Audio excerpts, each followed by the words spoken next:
ఉగాది పర్వదినాన్ని పురస్కరించుకొని గూడెంగుట్ట సత్యనారాయణ స్వామి దేవస్థానంలో అధికంగా హనుమాన్ మాలలు ధరించారు హనుమాన్ భక్తులు.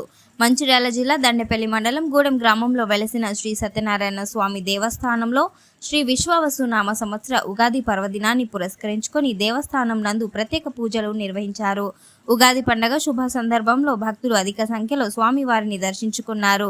శ్రీ హనుమాన్ దేవాలయం వద్ద ఉగాదిని పురస్కరించుకొని శ్రీ హనుమాన్ మాలధారణ 950 మంది భక్తులు ధరించారు. హనుమాన్ మాల ధరించిన భక్తులకు మాలధారణ నియమాలు పలు సూచనలు అర్చకులు సూచించారు. భక్తులకు ఎలాంటి ఇబ్బందులు కలగకుండా దేవస్థానం వారు పలు ఏర్పాట్లు చేశారు.